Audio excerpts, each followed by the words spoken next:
আসসালামু আলাইকুম everyone, welcome to my channel cook and craft by Tahiya. আশা করি সবাই ভালো আছেন, আমিও আলহামদুলিল্লাহ ভালো আছি। নিয়ে আসলাম গাজর সুন্দরী পিঠা। আজ তৈরি করে দেখাবো আপনাদেরকে গাজর সুন্দরী পিঠা, যা খেতে অনেক মজার আর দেখতে দেখুন একদম হুবহু গাজরের মতোই লাগছে। তো চলুন ভিডিওটি শুরু করা যাক। প্রথমে আমি ভিতরের পুরটার জন্য একটা প্যানে কিছুটা তেল দিয়ে দিলাম। এরপরে কয়েকটা গরম মশলার মধ্যে আমি দারুচিনি, এলাচ আর লবঙ্গ দিয়ে দিলাম। এরপর 1/3 কাপ সুজি ব্যবহার করলাম। সুজিটা প্রথমে আমি হালকা ভেজে নিব। অবশ্যই অল্প আঁচে ভাজতে হবে, তা না হলে সুজিটা পুড়ে যেতে পারে।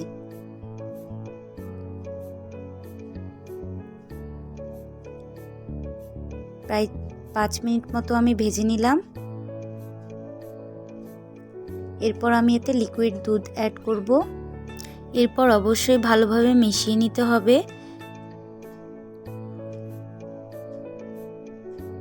আমি এরপরে 1/2 কাপ চিনি অ্যাড করে দিলাম আর সাথে আবারও কিছুটা তরল দুধ অ্যাড করে দিলাম। ভালোভাবে মিশিয়ে নেওয়ার পর আমি অল্প কোরানো নারকেল দিয়ে দিলাম।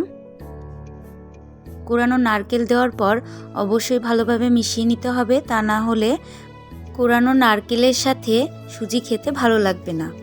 এই কারণে ভালোভাবে মিশিয়ে নিলাম। ব্যাস তৈরি হয়ে গেল আমার ভিতরের পুর। এরপর একটা কড়াইয়ে 1 কাপ তরল দুধ দিয়ে দিলাম। দুধটা বলক আসা পর্যন্ত অপেক্ষা করব।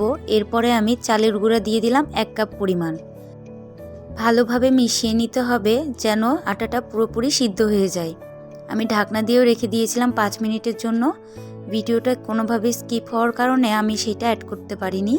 এরপর অল্প পরিমাণ আটা আমি একটা বাটিতে তুলে আলাদাভাবে রেখে দিব। এরপর এতে আমি লবণ আর গ্রিন ফুড কালার মিশিয়ে ভালোভাবে ডোটা মেখে নিব।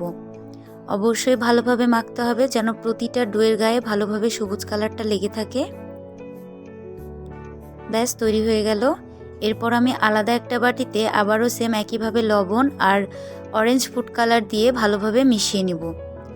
অরেঞ্জ ফুড কালারটা আমি পাউডার ফুড কালার ব্যবহার করেছি, আপনারা চাইলে লিকুইডটাও ব্যবহার করতে পারেন। এরপর আমি একটা গাজরের শেপ দিয়ে আপনাদেরকে দেখাবো। প্রথমে এভাবে লম্বা করে একটা শেপ দিয়ে নেবেন। এরপর হাত দিয়ে একটু চ্যাপটা করে এর মাঝে আমি পুরটা দিয়ে দিব।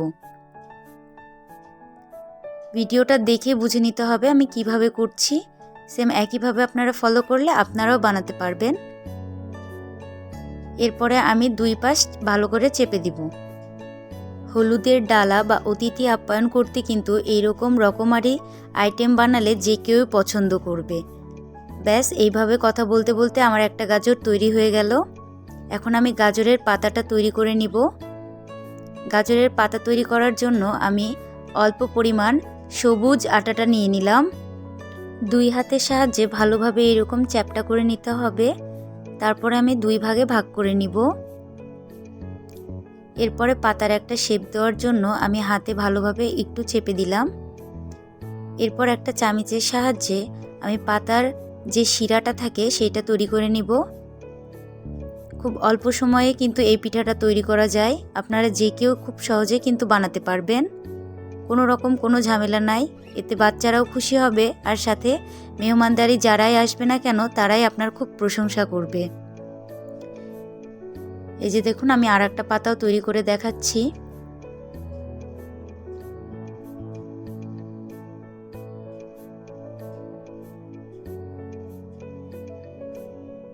ব্যাস তৈরি হয়ে গেল আমার 2টা পাতা।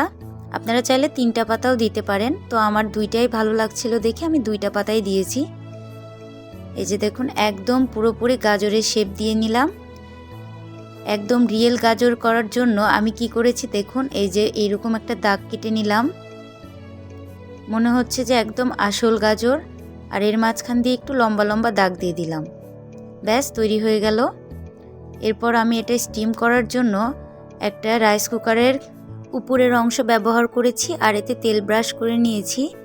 এরপর আমি বানিয়ে রাখা সেই গাজরগুলো দিয়ে দিলাম। আমি কিন্তু কমলাও তৈরি করেছি, একটা খোসা ছাড়া কমলা আর একটা খোসা সহ কমলা। এই যে দেখুন কি সুন্দর লাগছে দেখতে। আর একটা পটলও তৈরি করে নিয়েছিলাম। এরপরে আমি এটা ঢাকনা দিয়ে রেখে দিব 10-12 মিনিটের জন্য। আর ঢাকনার ছিদ্রটা আমি একটা মরিচের সাহায্যে বন্ধ করে দিয়েছি। এই যে তৈরি হয়ে গেল আমার সেই স্পেশাল গাজর সুন্দরী পিঠা। আমি এগুলো একটা চিমটার সাহায্যে তুলে নিলাম একটা প্লেটে।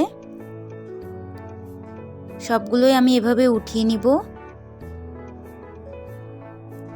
অসাধারণ দেখতে আর খেতেও অনেক মজার হয়েছিল। আপনারা এইভাবে অবশ্যই বাসায় বানিয়ে দেখবেন, আশা করি খুব ভালো লাগবে। আপনাদের বোঝার সুবিধার্থে আমি একটা গাজর হাতে নিয়ে দেখাচ্ছি। এই যে দেখুন কতটা পারফেক্ট হয়েছে। একটা চামচের সাহায্যে আমি কেটেও দেখালাম। এই রকম নিত্য নতুন রেসিপি পেতে আমাদের পেজটি অবশ্যই ফলো করবেন আর ইউটিউবে অবশ্যই চ্যানেলটি সাবস্ক্রাইব করবেন। আল্লাহ হাফেজ সবাইকে।